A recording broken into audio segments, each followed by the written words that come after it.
సువాసన, నశించు వారికి మరణమనే వాసన,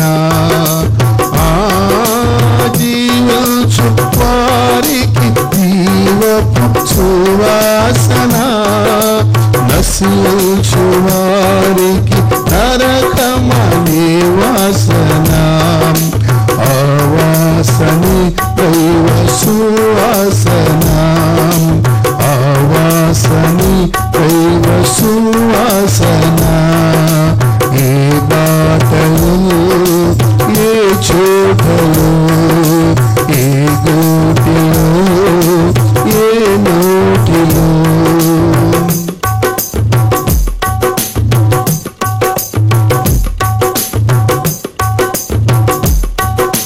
చక్కయ్య హృదయము మోసపు సువాసన, ప్రభు క్రీస్తులో కలిగి నూతన సువాసన, చక్కయ్య హృదయము మోసపు సువాసన, ప్రభు క్రీస్తులో కలిగి నూతన సువాసన, ఆవాసని రక్షణ వాసన, ఆవాసని రక్షణ వాసన, ఏ బాటలో ఏ చోటలో ఏ గోటిలో ఏ లోటిలో వికసించే పరిమళ సువాసన, ఇది క్రీస్తు సువాసన, వికసించే పరిమళ సువాసన, ఇది క్రీస్తు సువాసన, ఆవాసని దైవ సువాసన, ఆవాసని రక్షణ వాసన, ఆవాసని దైవ సువాసన, ఆవాసని రక్షణ వాసన.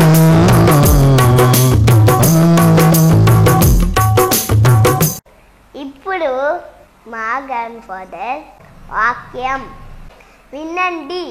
ఆత్మబంధమని టీవీ ప్రోగ్రామును చూస్తున్న మీ అందరిని కూడా మన ప్రభు రక్షకుడైన యేసుక్రీస్తు వారు పరిశుద్ధ నామములో వందనాలు తెలియజేస్తున్నా. అందరూ బాగున్నారు కదా? మీరందరూ బాగుండాలని మేము ప్రార్థన చేస్తున్నాం. మా గురించి కూడా మీ ప్రార్థనలో జ్ఞాపకం చేసుకోవాలని మనవి చేస్తున్నాం. కల్వారి బ్యాప్టిస్ట్ సంఘానికి క్రీస్తే అందరికి ప్రభు అనే పరిచర్యకు దేవుడిచ్చిన గొప్ప ధన్యతను బట్టి మేము దేవునికి స్తోత్రాలు చేస్తున్నాం. ఈరోజు దేవుని వాక్యము నుంచి దేవుడు యేసు ప్రభు వారు ప్రవేశించిన ఇల్లు అనే 2 భాగాన్ని మీతో పంచుకున్న దానికి దేవుడిచ్చిన కృపను బట్టి దేవునికి స్తోత్రాలు చేస్తున్నాం. ఇల్లు చాలా ప్రాముఖ్యమైనది. ఇంటిలో ఆనందం ఉంది, ఇంటిలో సంతోషం ఉంది, ఇంట్లో సమాధానం ఉంది, ఇంటిలో ఐక్యత ఉంది, ఇంటిలో సర్వం ఉంది. ఇంట్లో అమ్మ ఉంటుంది, నాయన ఉంటాడు, అక్క ఉంటుంది, చెల్లి ఉంటుంది, అత్త ఉంటుంది, మామగారు ఉంటారు, అన్నదమ్ములు ఉంటారు, అందరూ ఉంటారు కదా. అందును బట్టి ఇల్లు చాలా ప్రాముఖ్యమైనది. ఒకసారి ఇంగ్లాండ్ దేశం 2005 సంవత్సరం ఇంగ్లాండ్ దేశం వెళ్ళినప్పుడు నా స్నేహితుడితో నేను మాట్లాడాను. ఆయన పేరు పాస్టర్ జాన్ జాక్సన్. ఆయనతో మాట్లాడుతూ బ్రిటిష్ వారు ప్రపంచమంతా కూడా పరిపాలించారు. ప్రపంచమంతా కూడా అనేక దేశాన్ని వాళ్ళు స్వాధీనం చేసుకున్నారు. ఏషియాలో చాలా దేశం, ఆఫ్రికాలో చాలా దేశం. అలాంటి వాళ్ళు ఎందుకు అక్కడ సెటిల్ అయిపోకుండా, అక్కడ ఉండిపోకుండా మళ్ళా హెడ్ క్వార్టర్స్ లాగా ఇంగ్లాండ్నే ఉంచుకున్నారు. ఇంగ్లాండ్ ల్యాండ్స్కేప్ చాలా చిన్నది కదా, చాలా చిన్న దేశం కదా, పెద్ద పెద్ద దేశాన్ని వాళ్ళు పట్టారు, అక్కడ ఉండిపోవచ్చు కదా అని అడిగితే ఆయన అన్నాడు, ఇది మా దేశం, ఇది మా తల్లి దేశం, ఇది మా ఇల్లు. అందుని బట్టి మాకు ఈ దేశం తప్పక ఎన్ని దేశాలు మేము ఆక్రమించినా లేకపోతే క్యాప్చర్ చేసినా మా దేశం మాదే కదా, మా ఇల్లు మాదే కదా అన్నప్పుడు నేను ఆశ్చర్యపడ్డా. నిజమే కదా, ఇల్లు చాలా ప్రాముఖ్యమైనది. ఇల్లు అన్నప్పుడు అనేకమైన విషయాలను మనం ఆలోచిస్తాం. యేసు ప్రభు వారు కూడా 33.5 సంవత్సరాలు ఈ లోకములో ఉన్నాడు. ఆయన 33.5 సంవత్సరంలో 3.5 సంవత్సరము పరిచయం చేసిన యేసు ప్రభు కొందరు ఇంట్లోనే ప్రవేశించాడు. ఆయన చాలా మంది ఇంటికి వెళ్ళలేదు. కొందరు ఇంటికి ప్రవేశించాడు. ఆయన కొందరు ఇంట్లో టైం స్పెండ్ చేశాడు. అది దేవుని వాక్యంలో, సువార్తల్లో రికార్డ్ చేయబడి ఉన్నది. గత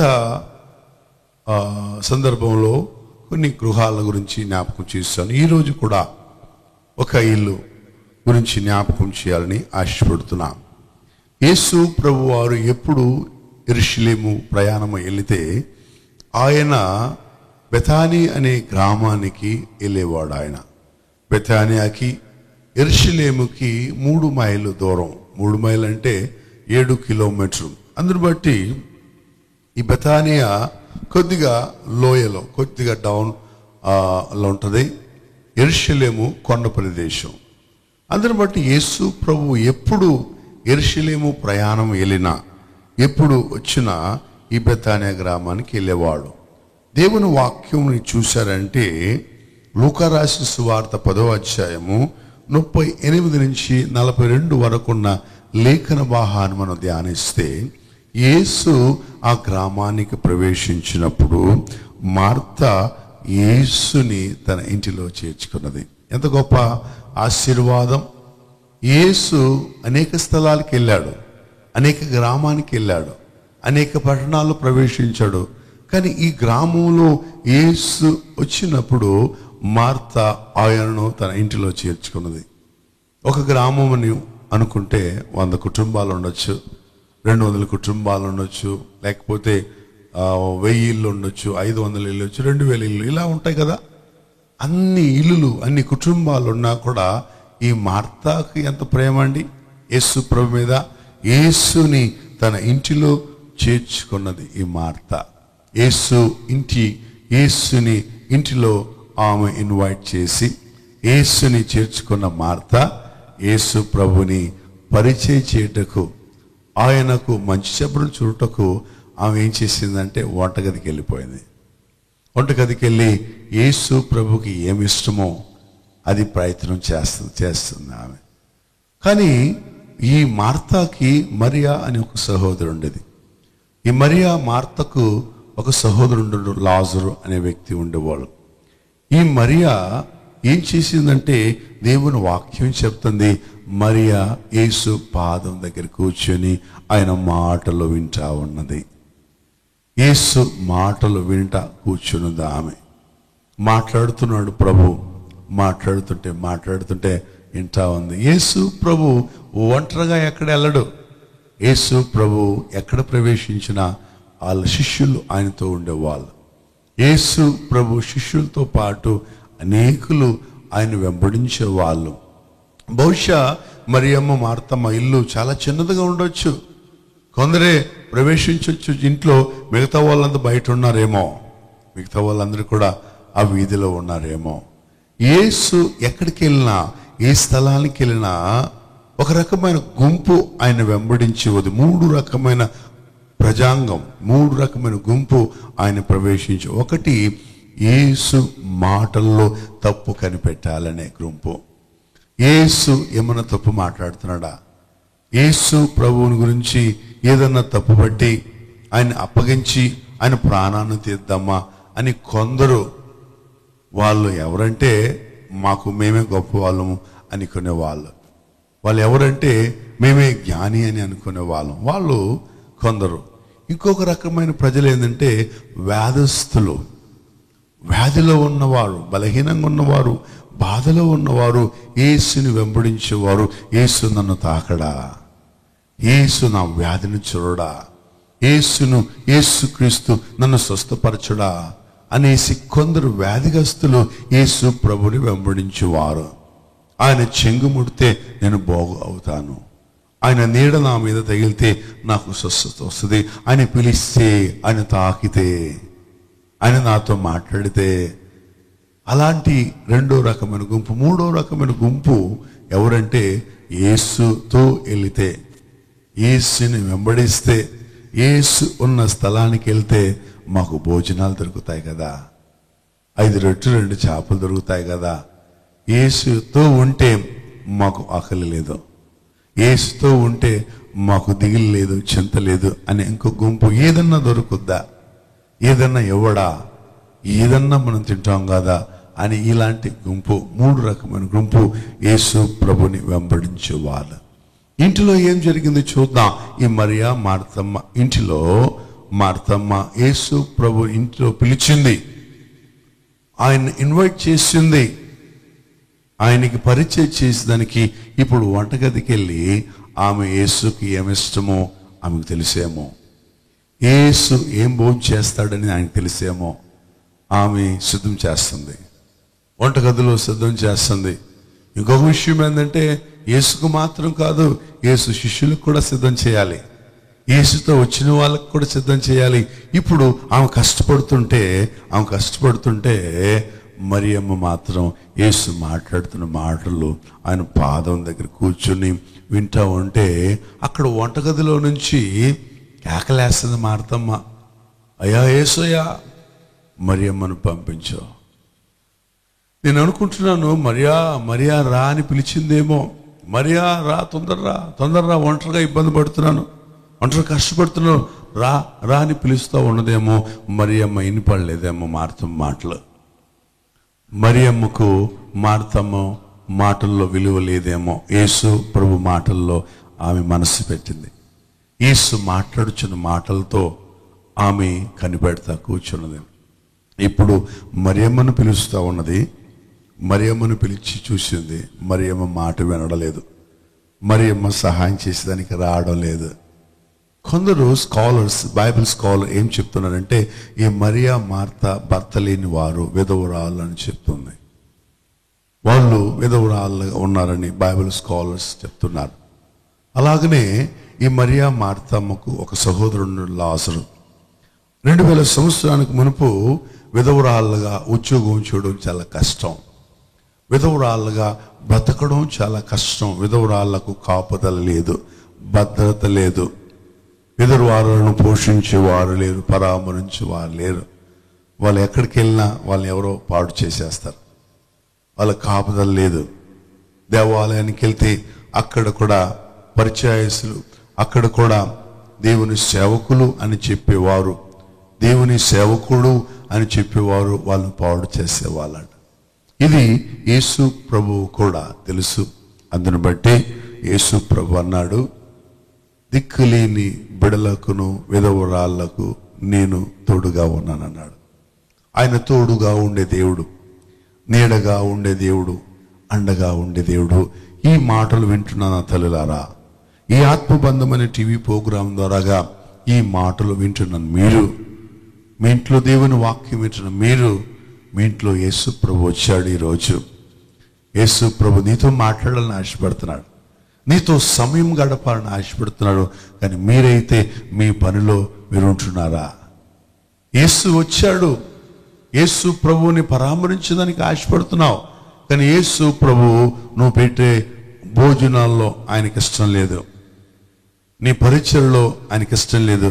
ఆయన మాట నువ్వు వినాలని ఆశపడుతున్నాడు, ఆయన నీతో సమయం గడపాలని ఆశపడుతున్నాడు, నీతో మాట్లాడాలని ఆశపడుతున్నాడు. పరలోకపు కార్యాలను, పరలోకపు మర్మాలను నీతో పంచుకోవాలని ఆయన ఆశపడుతున్నాడు. మీరు సిద్ధంగా ఉన్నారా? మరియమ్మ కేకలేస్తుంది, మార్తమ్మ కేకలేస్తుంది, మరియా రా అని. మరియమ్మ అనలేదు, ఎందుకంటే యేసు ప్రభు మాటల్లో ఆమె చాలా ఇంట్రెస్ట్గా ఉంది. ఇప్పుడు ఏం చేసిందంటే, యేసయ్యా, మరియమ్మను నాకు కొంచెం పంపించు, నేను ఎంత కష్టపడుతున్నాను ఒంటరిదానిగా, మరియమ్మ మాట వినలేదు, సహాయం చేయి, కొంచెం పంపించు అంటే యేసు ప్రభు అంటున్నాడు, మార్తా మార్తా మార్తా మార్తా అని 2 సార్లు పిలుస్తున్నాడు. అంటే మార్తమ్మకి ఏం చూడా, మార్తమ్మకి ఏమి వినపడలేదా? గట్టిగా చెప్తున్నాడు ఆయన మాట, మార్తా మార్తా, నువ్వు విస్తారమైన పని పెట్టుకున్నావు, కానీ మరియమ్మ అయితే ఉత్తమమైన దాన్ని ఎన్నుకున్న దేవునికి స్తోత్రం. హల్లెలూయా. మార్తా నువ్వు విస్తారమైన పనులు పెట్టుకున్నావు, కానీ మరియ అయితే ఉత్తమమైన దాన్ని ఎన్నుకున్నది అని ప్రభువు మరియమ్మ గురించి సాక్ష్యం ఉత్తమమైనది అని అంటున్నాడు. ఆయన ఉత్తమమైన దాన్ని అని చెప్తున్నాడు. ఏమంటున్నాడు? 42వ వచనంలో ప్రభువు చెప్తున్నాడు.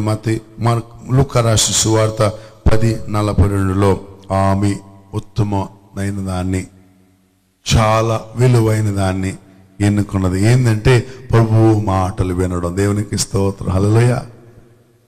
చాలా పనులు పెట్టుకుంటాం మన ఇంట్లో. ఆదివారం చర్చికి వెళ్ళాలని మనసు ఉండదు చాలా మందికి. ఆదివారం మందిరానికి వెళ్ళాలి, దేవుని వాక్యం వినాలి, దేవుని మందిరంలో సమయం గడపాలి, దేవుడు మాట్లాడాలి, దేవుడు మాటలు వినాలి, దేవుని మాట ప్రకారం జీవించాలి నా తలంపు చాలా మందిని లేకుండా ఉన్నారు. ఈరోజు ఈ టీవీ ప్రోగ్రాం చూస్తున్న మీరు, మీతో దేవుడు మాట్లాడుతున్నాడు, మీ హృదయంతో దేవుడు మాట్లాడుతున్నాడు.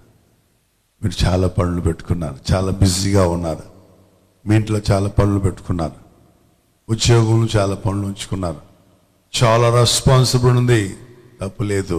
కానీ ఉత్తమమైనది ఏంటంటే ప్రభు పాదాల దగ్గర కూర్చొని ఆయన మాటలు వినడం. దేవునికి స్తోత్రం. హల్లెలూయా. ఎన్ని పనులున్నా దేవుని వాక్యం వినడం ఎంత గొప్ప ఆశీర్వాదం. ప్రభు అన్నాడు, యేసు ప్రభు అన్నాడు, భూమియు ఆకాశం గతించిపోయిన నా మాటలు గతించిపోవు అన్నాడు. ఆయన మాటల్లో ఎవరు తోసివేయలేరు. దేవుడు మాట పలుకగా ఆకాశంలో నక్షత్రమును కలుగ చేశాను. దేవుడు మాట పలుకగా ఆయన సూర్యచంద్రులను ఆయన సృష్టించాడు. ఒక మాట చెప్ప, అయ్యా నువ్వు నా ఇంటికి వచ్చేదానికి నేను పాత్రను కాను, అయినను ఒక మాట చెప్పు, నా పని మనిషి స్వస్థపరుస్తాడు అని ఆ శతాధిపతి చెప్తున్నాడు కపర్నహములో. దేవుని మాటకు విలువ ఉంది, దేవుని మాటకు శక్తి ఉంది. కీర్తనకారుడు చెప్తున్నాడు, ఆయన తన మాటను పంపించి మనల్ని స్వస్థపరచేవాడు. దేవునికి స్తోత్రం. హల్లెలూయా. మాట చాలా ప్రాముఖ్యం. దేవుని వాక్యము చాలా బలమైనది, శక్తి అయినది, విలువైనది. అందరి గురించి దేవుని వాక్యమును ఎక్కువగా వినేవారుగా మనం ఉండాలి. దేవుని వాక్యమును ఎక్కువ చదివేవారుగా ఉండాలి. దేవుని వాక్యమును విని చదివిన మీరు దేవుని వాక్య ప్రకారము జీవించేవారుగా ఉండాలి. అది చాలా ప్రాముఖ్యం. ఫోన్ తీసుకుంటాం, గంటలు మాట్లాడతాం, అర్థం లేని మాటలు మాట్లాడతాం. ఫోన్లో ఒక ప్రశ్న అడిగితే ఏదేదో మాట్లాడతాం. కొన్నిసార్లు ఫోన్లోనే గొడవ వేసుకుంటాం. నేను చెప్పింది ఎందుకు, చేసేది అది, నేను మాట్లాడేది ఎందుకు, నువ్వు మాట్లాడేది ఏంటంటే అనేసి ఏదేదో ఆలోచిస్తూ ఉంటాం. కొన్నిసార్లు మనం ఆలోచిస్తే భార్య తోడు తట్టుకోలేక, భార్య గోల తట్టుకోలేక ఊరేసుకున్న భర్త బాధలు తట్టుకోలేక, భర్త మాటలు తట్టుకోలేకుండా మరణించిన భార్య అని చూస్తున్నా. ఈరోజు దేవుని మాటలు వింటున్న మీరు ఆలోచించండి, దేవుని మాటలు వింటున్నారా? యేసు ప్రభు నీ ఇంట్లో ప్రవేశించాడు, నీతో సమయం గడపాలని ఆశపడుతున్నాడు. నీవు ఆయన మాటలు వినేదానికి సిద్ధంగా ఉన్నావా? మార్తా నువ్వైతే విస్తారమైన పని పెట్టుకున్నా. కానీ మరియమ్మ, లూకా రాసిన సువార్త 10:42, but one thing is needful, and Mary hath chosen that good part which shall not be taken away from her. Mariya అయితే ఉత్తమమైన దాన్ని ఎన్నుకున్నది. దేవుడు ఆశపడుతున్నాడు మీరు ఆయన మాటలు వినాలని. ఆయన మాటకు జీవం ఉంది. మరొకసారి చెప్తున్నాను, ఆయన తన మాటలను పంపించి మనం స్వస్థపరుస్తాడు. ఆయన మాటకు అంత విలువ ఉంది. ఆయన మాటలు చాలా శక్తి కలిగినది. దేవుని మాటలు చాలా విలువైనది. అందును బట్టి ఈ మాటలు వినేదానికి మరియమ్మ యేసు పాదం దగ్గరికి వచ్చినది. యేసు ప్రభు అంటున్నారు, మరియా ఉత్తమమైన దాన్ని, chosen that good part, chosen that good part. ఆమెకి ఏమి అవసరమో ఎన్నుకున్నది. అందుని బట్టి మరియమ్మ ఏం చేసింది తెలుసా? ఈ మరియమ్మ మార్తమ్మ సహోదరుడు లాజరు చనిపోయాడు. చనిపోయిన తర్వాత పాతి పెట్టారు. యేసు ప్రభు 4వ రోజు వచ్చాడు. మరియమ్మ మార్తమ్మ యేసు ప్రభు పాదం దగ్గర పడి ఏడుస్తూ ఉన్నారు. అయ్యా, నువ్వు ఉండుంటే నా తమ్ముడు బతికేవాడయ్యా, నువ్వు ఉంటే నా తమ్ముడు బతికేవాడయ్యా అని ఏడుస్తుంటే యోహాను సువార్త 11వ అధ్యాయము 25వ వచనము యేసు ప్రభు చెప్పాడు, పునరుద్ధానము జీవమును నేనే, నా యందు విశ్వసించిన వాడు చనిపోయినను మళ్ళా బతుకుతాడు. దేవునికి స్తోత్రం. హల్లెలూయా. యేసు ప్రభు మీద విశ్వాసం ఉంచితే చనిపోయినా బతుకుతాం అని మరియమ్మ మార్తమ్మకు చెప్పిన దేవుడు యోహాను సువార్త 11:26 వచనం చెప్తున్నాడు, బ్రతికి నా యందు విశ్వసించిన వాడు మరి ఎన్నటికీ చనిపోవడం. హల్లెలూయా. బ్రతికి ఉన్న నీవు, బ్రతుకుతా ఉన్న నీవు యేసు మాటలు వింటే బ్రతుకుతా, చచ్చిపోవు. చూడండి, మనం ఎక్కువ బ్రతకాలని ఆశపడతాం, చనిపోదానికి ఇష్టపడం. బ్రతకాలని ఆశపడతాం, బ్రతకాలని ఆశపడతాం, బ్రతకాలని జీవించాలని ఆశపడతాం. చనిపోవడం ఎవరికి ఇష్టం లేదు. జపాన్ దేశంలో 111 సంవత్సరాలు బతికాడు ఒక పెద్ద ఆయన. ఆయన అమెరికా వాళ్ళు ఇచ్చే గ్రేటెస్ట్ అవార్డ్, గిన్నెస్ అవార్డులో ఆయన పేరు ఎక్కింది. వాళ్ళందరూ వచ్చారు, అవార్డు తీసుకొచ్చారు, క్యాష్ అవార్డు తీసుకొచ్చి పెద్ద సీల్ తీసుకొచ్చారు.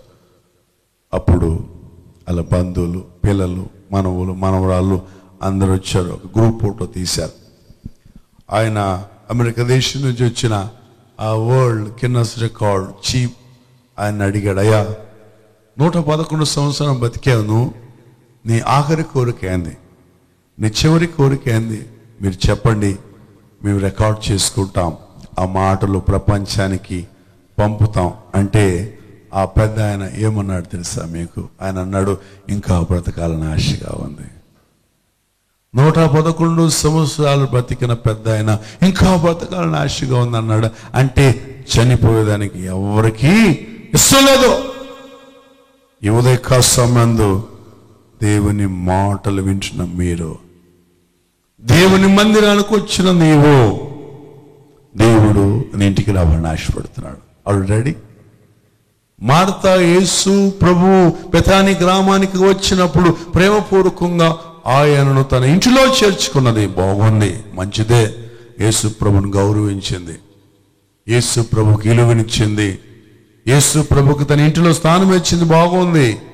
కానీ ఇంటిలో చేర్చుకున్న నీవు, నీ గుండెలో యేసుని చేర్చుకున్న నీవు, మారు మనసు పొందిన నీవు, పశ్చాత్తాపం పొందిన నీవు యేసు మాటలు వింటున్నావా?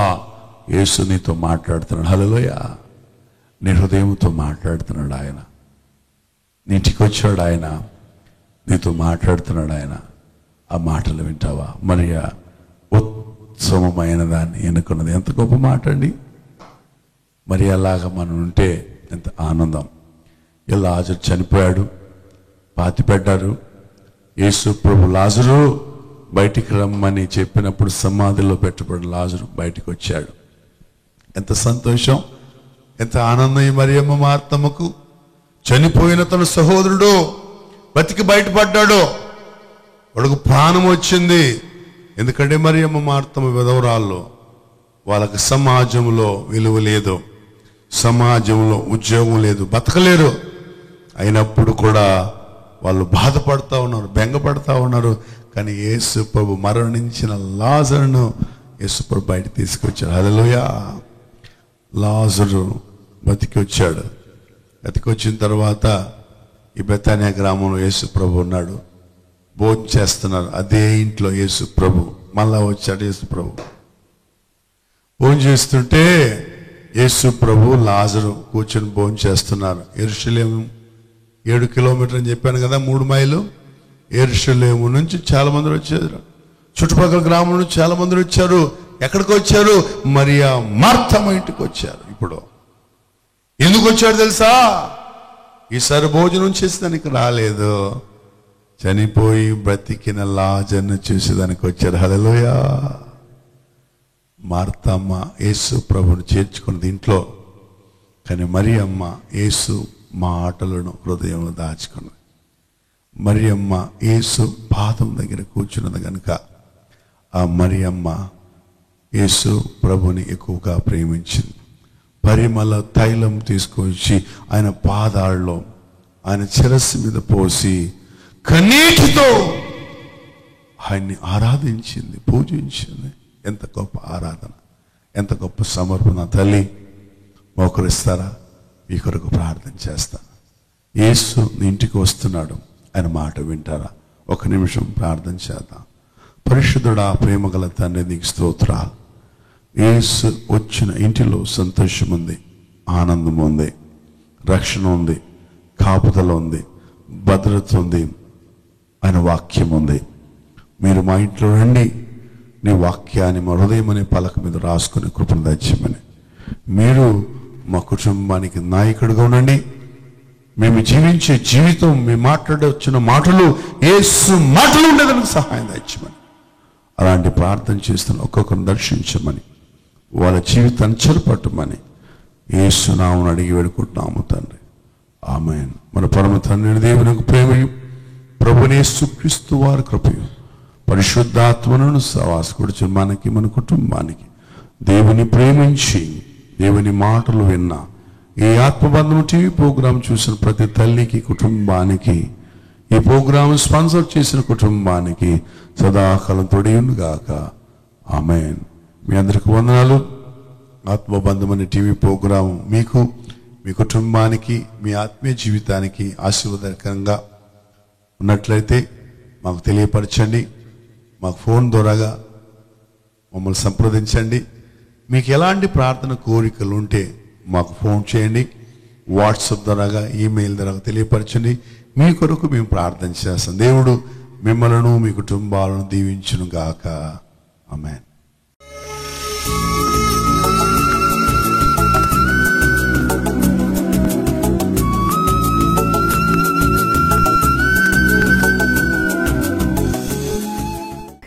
ఆత్మబంధం అనే ప్రోగ్రాం చూసిన మీకందరికీ కూడా మా యొక్క ధన్యవాదాలు.